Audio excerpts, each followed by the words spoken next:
With nearly 600 five-star reviews, this Firecracker ground chicken is definitely one of my most popular recipes of all time.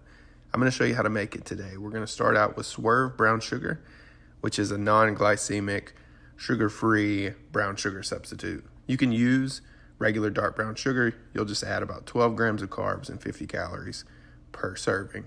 Then we're going to add buffalo sauce. I like Frank's Red Hot. Any buffalo sauce will work here. And then rice vinegar or any vinegar. We got crushed red pepper flakes, a little bit of granulated garlic or garlic powder, ground ginger. You can use fresh garlic and ginger if you want. Just you'll whisk them straight into the sauce along with everything else. We got a little kosher salt and black pepper. That's it. So you want to whisk this sauce together until everything is smooth, and then we'll set it aside. Nothing fancy here. Then it's time to cook your chicken. I like to use a little bit of chili oil. It is a Firecracker ground chicken. Let's add a little bit more heat. Why not? You can use olive oil or avocado oil if that's all you have. About a half tablespoon to a tablespoon will do.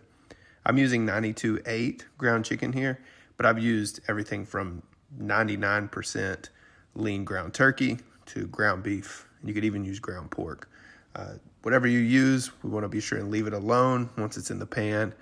And 3 to 5 minutes, maybe, depending on how hot your pan is. Just be sure you let that Maillard reaction occur. You get that golden brown crust there before you break it apart and fully cook. Once your ground chicken is fully cooked, it's time to add the sauce. Just pour it straight in and stir everything together. You want to leave it alone for maybe 30 to 60 seconds. What we're looking for here is for the Swerve brown sugar or the dark brown sugar to start to caramelize on the bottom of the pan. This should be a dark red, rich color. Once you're there, get it off the heat, garnish with some scallions, toasted sesame seeds, black sesame seeds, a little extra chili oil, a chili crisp, serve with rice or cauliflower rice, and you're good to go.